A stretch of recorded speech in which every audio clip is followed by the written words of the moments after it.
안녕하세요. 저희는 스타트업 랩 인 허브입니다.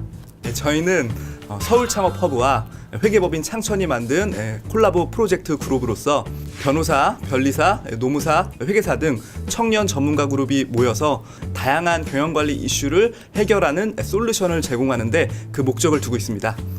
주식회사 심통의 대표이신 이종원 대표님을 모시고 평소에 느꼈던 경영관리 애로사항을 좀 해결하는 시간을 갖도록 하겠습니다.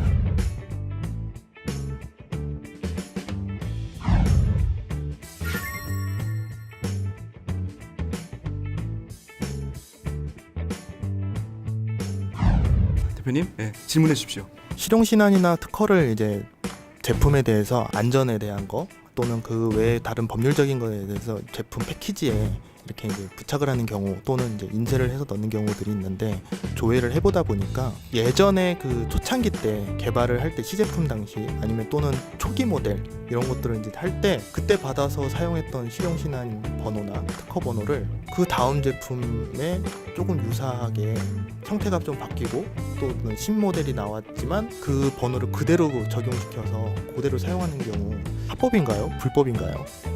지식재산권 중에 이제 뭐 특허나 이제 실용신안 같은 경우에 출원하게 되면 출원 번호가 있고 이제 등록하게 되면 등록 번호가 있는데 그 번호를 이제 제품에 기재를 하게 되는데 그 제품이 아닌 제품에 기재했을 때 뭐 어떻게 제재를 할 수가 없냐는 말씀이신가요? 아닌 제품은 아니고 네. 동일한 제품인데 네네. 그 다음 모델이 나오거나 유사하거나 비슷하지만 신제품으로 나왔던 제품에 네네. 이제 동일한 그 네. 시리얼 번호를 적용해서 네. 쓰던 거죠.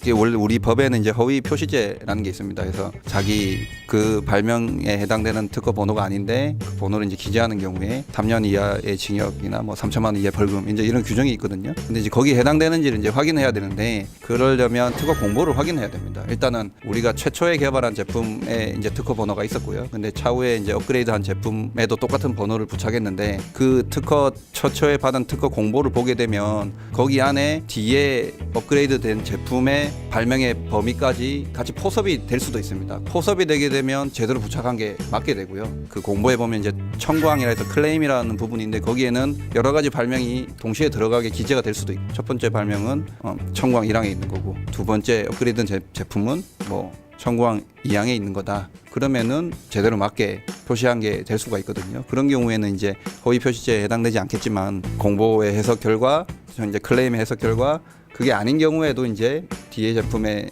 이제 그 같은 번호를 부착하게 됐다면 이제 허위 표시죄에 해당돼서 그런 처벌을 이제 받게 되는 거죠. 그래서 그거를 확인해야 될 필요가 있고요. 그다음 뭐 또 추가적으로 말씀드리고 싶은 거는 이제 출원 번호 우리가 출원한 번호를 가지고 기재를 하는 경우도 있어요. 근데 마치 출원 번호를 이제 등록 번호처럼 우리가 출원이라고 하는 거하고 등록하고는 이제 천지 차이거든요. 사실 출원은 이제 특허청에 제출했다라는 의미고 등록은 최종적으로 이제 등록에 대해서 이제 권리가 완성된 번호인데 출원 번호를 이제 등록 번호처럼 이렇게 기재를 하는 경우가 있습니다. 일련 번호 순서가 좀 다른가요? 네, 일련 번호가 달라서 중간에 출원 번호는 중간에 네 자리가 있어요. 중간에 연도가 표시되는 게 출원 번호고 등록 번호는 연도가 없거든요. 이제 그거도 이제 마찬가지로 이 허위 표시죄에 해당돼 가지고 그런 표기를 하고 있으면은 처벌을 받을 수 있으니까 그거 주의하셔 가지고 만약에 경쟁 제품하고 분쟁이 붙었을 때 네. 상대방 제품보다 네. 출원 번호가 앞서면 네. 보호를 받을 수 있나요? 둘 다 등록이 안 된 상태에서.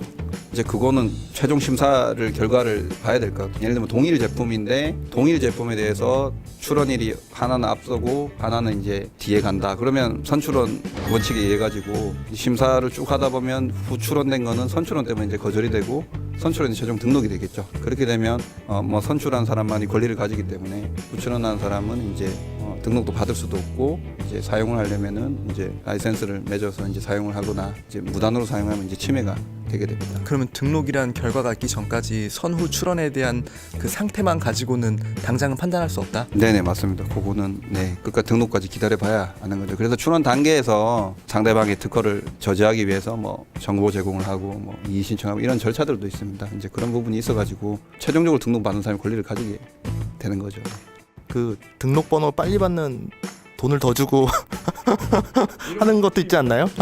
네, 그 우선 심사 제도라는 게 있거든요. 우선 심사 제도라는 게 있어서 이제 특정 요건이 만족되게 되면은 보통 일반적으로 특허를 출원해서 등록되는 데까지는 이제 보통 한 1년 한 3, 4개월 정도 굉장히 긴 시간이잖아요. 창업하신 분들이 제품이 이제 실제 팔지도 모르고 망할 수도 있는 시간인데 사실은 망하고 나서 등록되면 무슨 소용이 있겠습니까? 네.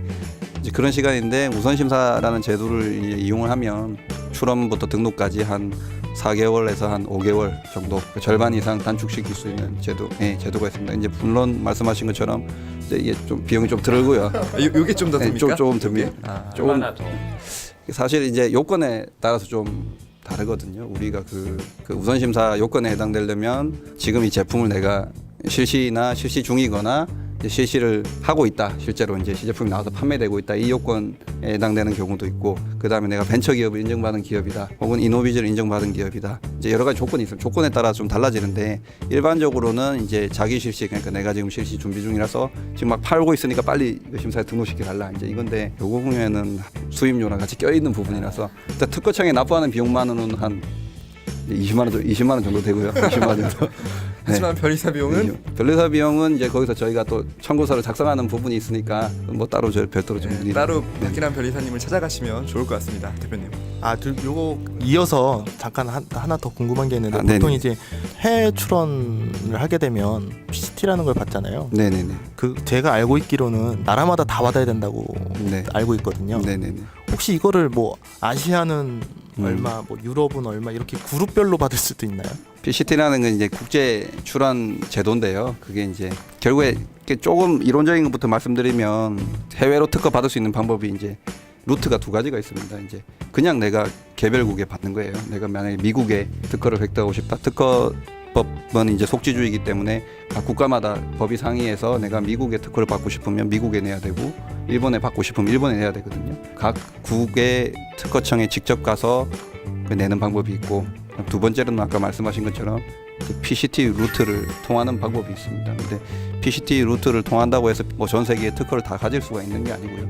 PCT를 일단 루트를 통해서 들어간 다음에 거기서 내가 들어갈 국가를 나중에 굉장히 한 3년 정도, 2년 7개월 정도 시간이 지난 다음에 이제 선택할 수 있는 권한을 주어지는 게 PCT 제도거든요. 그래서 PCT 제도 자체로는 어떤 국가의 효력을 발생하는 게 아니라 이제 예비적인 지위를 주어지는 겁니다. 결국에는 각 국가마다 최종적으로는 진입을 해야 이제 되는 것이죠. 이제 근데 아까 말씀하신 것처럼 이렇게 좀 뭐 묶어서 이렇게 하는 건 없냐? 예, 그게 이제 국가마다 조금 상이합니다. 예를 들면 미국 같은 경우는, 미국이나 일본은 그냥 이제 단일국이거든요. 단일국으로 각각 들어갈 수밖에 없고, 근데 유럽 같은 경우는 이제 유럽 연합이 우리 있지 않습니까? 유럽 연합에서 자기들끼리 연합을 맺어서 우리는 뭐 프랑스나 독일이나 어디 특허청이 내면 유럽 특허라고 해서 이제 다 같이 효력을 미치는 그 제도를 이제 만들어 놨습니다. 그렇게 만들어 놓은 데가 유럽이 있고 지금 아프리카가 있거든요. 아프리카도 몇 개국이 이렇게 모여가지고 하나만 내면 다 효력을 발생하게끔 하자.